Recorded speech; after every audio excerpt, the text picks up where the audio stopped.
Assalamualaikum warahmatullahi wabarakatuh. Waalaikumsalam warahmatullahi wabarakatuh. Gimana kabar anak sehat? Sehat, Pak. Alhamdulillah kalau emang sehat. Alhamdulillah. Coba Bapak ingin mulai, tapi sebelumnya kalian coba cek sekitar kalian apakah ada sampahnya apa enggak. Coba. Ada apa ini, Pak? Aku bangun dari tidak. Yang ada makanan di atas meja simpan dulu. Masa belajar sambil makan? Ya, boleh ya, Pak ya? Dengerin, Pak Beda. Coba, yaudah. Sekarang kepada ketua silakan dimulai. Baik, seluruhnya duduk siap. Siap. Doa mulai. Doa selesai. Beri salam. Assalamualaikum warahmatullahi wabarakatuh. Baik, waalaikumsalam warahmatullahi wabarakatuh. Bapak buka lagi, selamat pagi anak-anak. Pagi, Pak. Apakah masuk rumah hari ini? Masuk, Pak. Hadir. Alhamdulillah kalau masuk rumah. Jadi hari ini kita mau belajar tentang mekanisme pasar. Kan minggu lalu Bapak udah sedikit menyentil lah tentang pembelajaran minggu ini tentang mekanisme pasar. Ada yang masih ingat nggak apa itu pasar? Saya, Pak. Oke, saudara boleh. Jadi pasar itu tempat bertemunya antara penjual dan pembeli, Pak. Ya benar sekali. Jadi pasar itu tempatnya orang melakukan aktivitas jual beli antara penjual dan juga pembeli. Jadi karena minggu lalu Bapak hanya sedikit memberi arahan sedikit, hari ini kita akan bahas semuanya di minggu ini tentang mekanisme pasar. Baik, Pak. Bapak langsung mulai aja ya. Ya, Pak. Jadi di sini ada mekanisme pasar. Pertama, Bapak menggunakan model dan metode pembelajarannya, model yang menggunakan problem based learning atau PBL. Dan juga ada metode pembelajaran ini Bapak menggunakan diskusi kelompok, presentasi, tanya jawab, dan penugasan individu, dan juga refleksi kepada siswa. Jadi karena kita memakai PBL program, kita akan ada mengaitkan sedikit dengan masalah. Baik, Pak. Tujuan pembelajaran Bapak ini ada satu, mampu memahami tentang gambaran umum pasar. Kedua, mampu membedakan jenis pasar yang sedang berkembang. Di saat ini tuh ada apa sih pasar itu. Dan juga ketiga, ada mampu menganalisis kelebihan dan kekurangan jenis pasar yang berkembang pada era sekarang ini. Karena kan dulu sama sekarang pasti ada bedanya kan. Ya, Pak. Jadi Bapak ingin membahas itu. Ini ada contoh nyatanya Bapak kaitan dengan jurnal ekonomi, jadi mekanisme pasar untuk mencapai keseimbangan pasar. Mungkin nanti kalian bisa baca sendiri, cuma nanti linknya Bapak kirim ke Taski ya. Bisa? Baik, Pak. Kita langsung masuk ke pengertian pasar. Jadi pengertian pasar itu ada mekanisme pasar, ada proses terbentuknya transaksi antara penjual dan juga pembeli, baik secara langsung di pasar fisik maupun melalui pasar virtual. Virtual itu maksudnya dengan online, karena kan sekarang menggunakan handphone juga bisa kan, ya, bisa Pak. gitu. Dan juga dalam mekanisme pasar adanya penawaran dari penjual dan permintaan dari pembeli, jadi saling melakukan penawaran dan permintaannya seimbang itu. Jadi adanya di pertukaran barang, jasa atau sumber daya lainnya. Melalui interaksi inilah agar jumlah barang yang diperdagangkan terbentuk secara alami. Sampai sini paham? Pak. Selanjutnya ada ciri pasar. Ciri pasar itu ada 3. Yang pertama, memiliki penjual dan calon pembeli, terdapat banyak barang dan juga jasa, dapat tawar menawar. Jadi ciri pasar ini yang memiliki penjual dan calon pembeli itu di dalam pasar itu adanya penjual dan juga produsen di dalamnya yang melakukan transaksi kepada calon pembeli tersebut. Jadi yang dimaksud ciri pasar itu ya ini memiliki penjualan calon pembeli itu. Jadi di dalamnya ada transaksi antara produsennya, ada konsumen dan juga calon pembeli itu yang ingin melakukan transaksi atau pertukaran di dalam pasar tersebut. Yang kedua, terdapat banyak barang dan juga jasa. Jadi di sini tuh kenapa? Karena di pasar itu kita bisa lengkap untuk mencari kebutuhan kita sehari-hari seperti sabun, seperti bahan-bahan makanan yang ingin kalian stop lah ibu kalian kan suka ke pasar, ada yang pernah ikut? Pasti Taski pun ikut. Enggak ya. Enggak ya. Jadi di sana itu terdapat barang dan juga jasa-jasanya itu di sana banyak. Ya ada juga kuli, maaf kuli pambul yang suka apa? Kuli pasar yang suka ngangkat beras, sayuran, nah itu bisa. Dan juga di sana juga terkadang ada tukang ojek. Tukang ojek juga ada di dalam sana. Oke, Pak. Dan juga terdapat tawar menawar. Jadi di pasar itu adanya tawar menawar di sini tuh contoh Taski membeli sayur contohnya kangkung nggak ya? Kangkung misalkan 10.000. Lima misalnya. Yang bapak tahu singkatnya kan 3 itu 5, cuman itu perkiraan. Karena Taski tahu harganya mahal, Taski tawar dengan misalnya Pak, ini boleh nggak 5.003 kita ikat? Karena di sebelah itu, oh iya, di sebelah itu boleh. Jadi Taski melakukan penawaran lah, tawar menawar. Ya, jadinya terdapat ini tawar menawar itu ada di pasar tradisional. Itu wajib. Kalau pasar modern ada lagi, mungkin bisa kita bahas di set selanjutnya. Baik, Pak. Nah, ini ada di jenis pasar. Jadi pasar menurut bentuk kelihatannya ada pasar nyata dan juga pasar abstrak. Jadi pasar nyata itu pasar yang ada fisiknya, maksudnya fisiknya itu tempatnya penjual dan pembeli bertemu langsung, misalnya seperti swalayan atau pasar. Nah, benar, pasar Tugu, pasar Rabu. Nah itu ada pasar Rabu kan pasar mingguan kan? Iya. Nah itu nanti ada lagi pembahasan di sini. Dan juga ada pasar abstrak. Di sini pasar tanpa tatap muka atau transaksi dilakukan melalui aplikasi atau online. Nah, jadi online ya seperti yang kalian bilang Shopee atau apa? TikTok. Kalian ingin membeli barang juga bisa kan dari Alfamart, Indomaret langsung lewat HP bisa. Nah itu yang maksudnya. Jadi juga ada yang selanjutnya ada pasar menurut transaksi, ada pasar tradisional dan juga pasar modern. Pasar tradisional itu biasanya dikelola oleh pemerintah sekitarnya dan juga ada ini tawar menawar, barang beragam, banyak hasil lokal di sana, banyak produk-produk lokal dengan harga yang murah.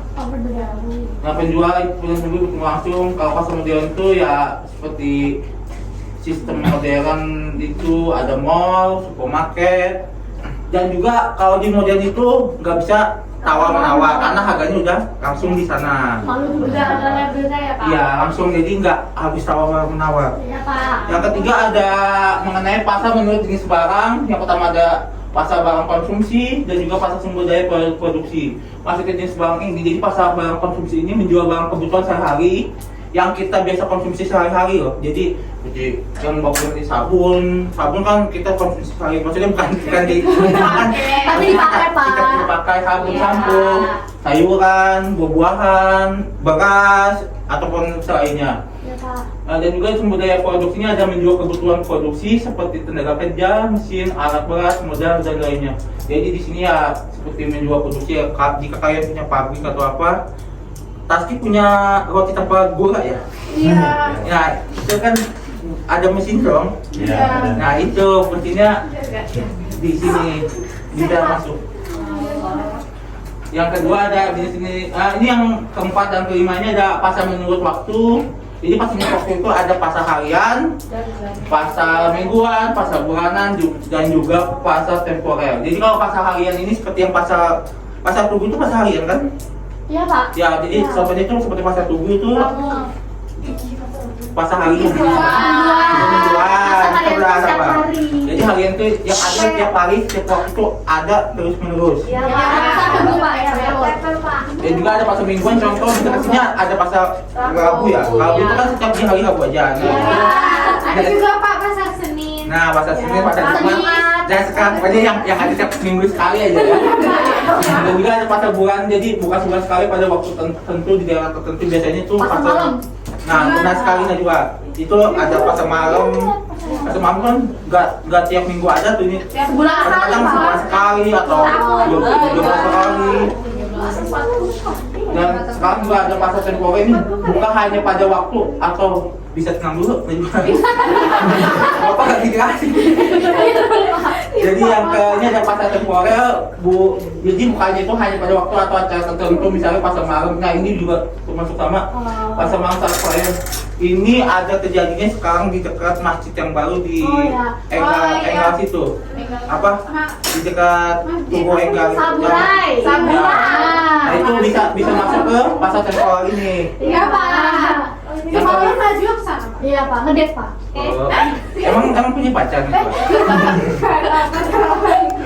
Bercanda ya Pak? Iya, bercanda, Pak. Oh, tadi kan Ya kan soalnya ya, kita lanjut. Jadi di sini ada pasar menurut keluasan distribusi. Ada pasar daerah, pasar lokal, pasar nasional.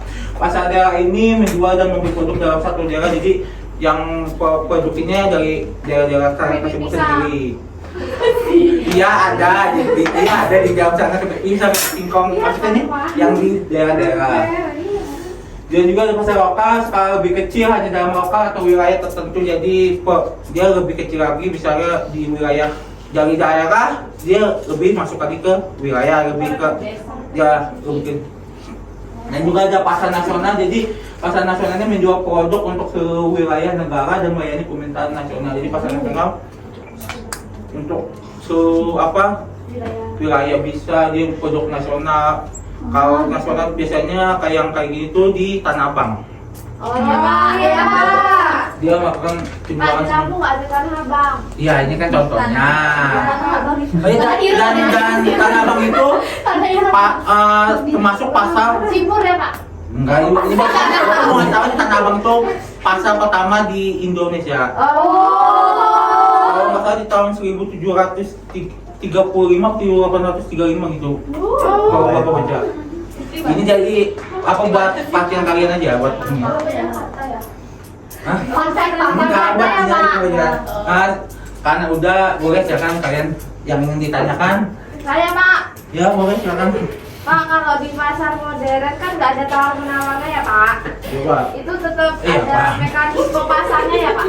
Ya benar, walaupun pasar modern itu enggak ada tawar menawar, tetap itu kejadiannya mekanisme pasar, karena kan di dalamnya juga ada pembeli dan penjualnya sebagai produsen, kita kan harus memberikan, jadi tetap ada pelaksanaannya gitu loh. Oh iya Pak. Ada lagi? Tidak ada. Kalau gitu Bapak yang ingin tanya ke kalian, jadi kan kalian sudah memperhatikan, menurut kalian ini ya, kenapa sih keberadaan pembeli dan penjual itu harus mengaruhi kondisi pasar? Ada yang bisa jawab? Saya Pak. Karena kalau pembeli itu banyak tapi barangnya sedikit Pak. Nah pasarnya jadi rame dan harga biasanya naik Pak. Terus kalau penjual banyak tapi barangnya sama, pesaingnya juga makin ketat Pak. Benar Gitu. sekali. Jadi dalam pasar itu ya, ada lagi yang ingin menambahkan? Masa cuma dua? Marista boleh? Enggak Pak. Sama aja Pak. Tidak, baik kalau gitu. Karena udah ini kan di base learning ini ada permasalahan yang kita bahas. Jadi Bapak ingin membagi kelompok kepada kalian menjadi dua kelompok. Ini ada berapa muridnya? 9. Mungkin ada yang 4, ada yang 5. Iya Pak. Baik Pak. Bisa kalian bagi deh. Berdiri Pak. Enggak dong. Oh, berbagi dibagi. Langsung kalian bagi aja. Bagi aja. Baik Pak. Mana ini? Tidak ada ini yang diputar, kalian hidup sini nggak? Langsung aja yang orang. Aku tuh Pak. Satu. Ini kalau satu yang 2 orang, 4 orangnya. Ya Pak. Oh, ini gini toh. Ya, kalian Pak. ini. Oh. Ya Pak. Kalau ada yang mau ditanyakan boleh. Belum baca Pak. Dipegang. Pak, ini nanti presentasinya maju semua apa perwakilan aja Pak? Maju semua boleh, perwakilan minimal 2 ya yang maju. Baik. Karena kan kalian banyak. Enggak dong, 2 orang muat. Iya, nggak usah semuanya Pak. Ada yang mau ditanyakan? Belum Pak.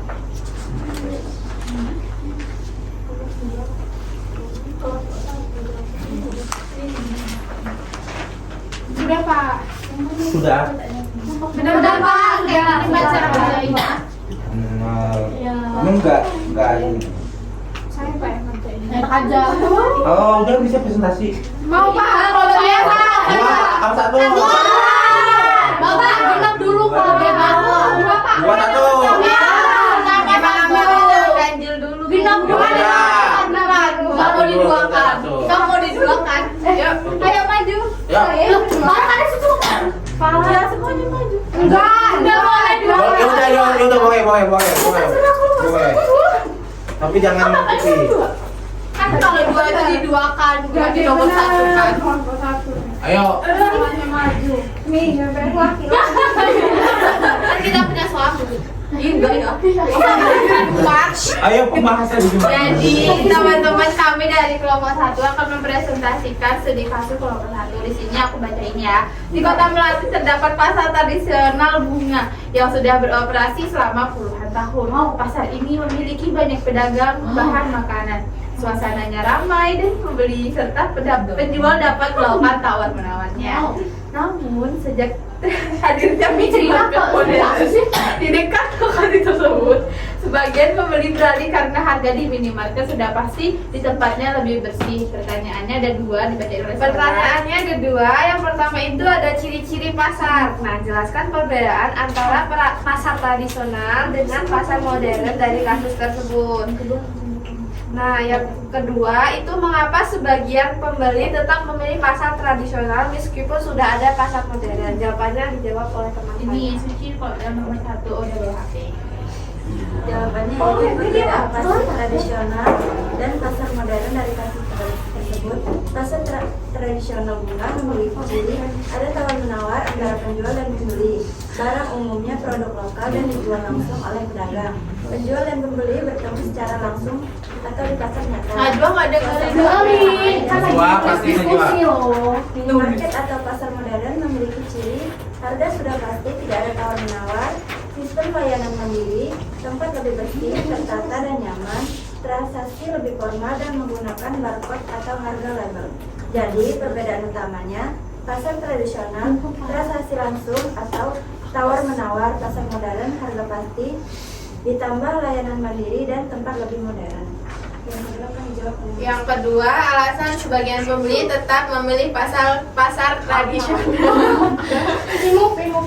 Pembeli tetap memilih pasar tradisional karena bisa menawar harga sehingga kadang lebih murah. Terus barang seperti sayur atau daging biasanya lebih segar. Terus penjual adalah warga lokal sehingga pembeli lebih percaya. Pilihan barang lebih beragam dan jumlahnya banyak. Suasana lebih sosial dan akrab. Udah. Terima kasih telah presentasi dari kelompok 1. Kami akhiri. Wassalamualaikum warahmatullahi wabarakatuh. Tapi juga mengantarkan kami ke depan. Tadi kumpul nggak Pak? Suami. Oh iya, Bapak tadi dapat telepon barusan. Jadi Bapak ini kita ada rapat karena besok kan ada kegiatan. Boleh tolong dirapkan dulu. Berarti Pak berdua nggak maju ya Pak? Jadi kalau gua mungkin itunya boleh kalian simpan dulu. Jadi kalian minggu depan aja mas. Kecewa. Karena Bapak minggu mau Rapat ya Pak? ada rapat. Tenang. Karena kalau berdua Jadi Bapak mau ada rapat mendadak. ya Pak. Makanya kita mau libur 2 minggu ya Pak? Kok senang? Ya, tapi sebelum rapat Bapak mau tolong ini kan Bapak udah ngirim di form, tolong dikirim bisa dikerjain sekarang dulu. 2 menit itu. Oke, Karena tugas gampang. Enggak dong, masa tetap aja Kak. Bapak kan ini udah dikirim kan? Sudah Pak. Ada yang udah? Belum Pak. Bentar Pak. Menghayati dulu. Di Anissa satu. Udah Pak. Baik, Pak. Pak, saya udah. Najwa Yudia Orasi udah Pak? Udah paling pertama itu udah. Ya, jadi karena kita udah melakukan pembelajaran lebih baik dari Bapak udah ada ini, Bapak kan dari kalian ada yang bisa nyimpulin nggak dari pembelajaran hari ini kan kalian sudah memperhatikan dong, masa enggak ini Bisa? Saya Pak. Maisa atau Suci nih? Itu suci aja. Udah boleh. Pura-pura. Jadi mekanisme pasar itu proses interaksi antara penjual dan pembeli. Terus pasar itu macam-macam, ada tradisional, modern, sama online. Cara jual belinya itu beda-beda Pak. Ya betul sekali Suci. Jadi pasar itu ada banyak jenisnya dan juga ciri-cirinya banyak banget. Tadi kalian sudah belajar. Jadi Bapak mau titip pesan sebelum kita menjadi pembelajaran. Jadi sebagai konsumen kita juga harus menjadi konsumen yang baik saat tawar menawar, biar kita bisa saling menghargai kepada penjualnya juga. Kita harus menjadi konsumen yang baik dan juga penjual yang baik. Boleh tepuk tangan. Nanti ada pemerintah selesai bisa Rizky pimpin doa. Baik, seluruhnya duduk siap. Siap. Mulai. Berdoa selesai. Beri salam. Assalamualaikum warahmatullahi wabarakatuh. Terima kasih Pak. Oke, sama-sama. Bapak izin dulu ya. Ya, baik, Pak. Ditunggu. Ya, semangat balapannya Pak.